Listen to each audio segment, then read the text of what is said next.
May mga violation pa rin ba kayo sa inyong support inbox na hindi nyo ma-delete at hindi nyo na rin mahanap?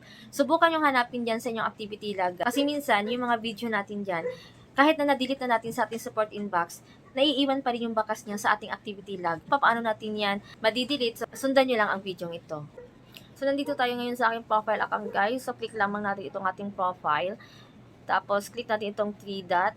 At dito natin makikita ang ating activity log. So, dito mayroong archive tsaka yung trash. Ayan. Kung ano yung mga dinelete nyo, dyan yung makikita. Dyan. Tapos, yung sa archive, ganun din.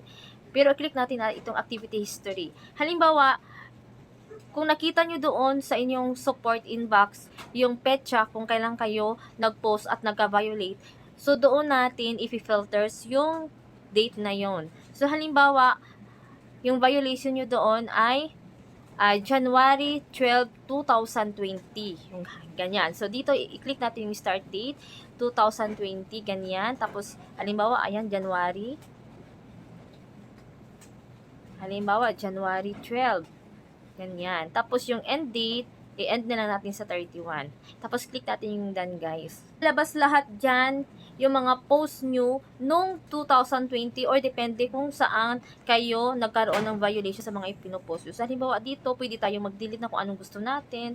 Sa halimbawa ganyan. So, i-move to trash natin yan.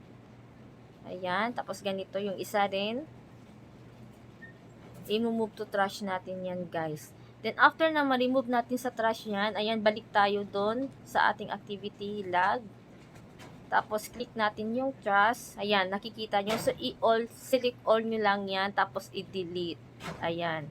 Sa pag-delete yan, guys, kailangan yung password ng ating Facebook para ma-delete lahat. So, ganyan lamang mag-delete ng mga violation na hindi na natin mahanap.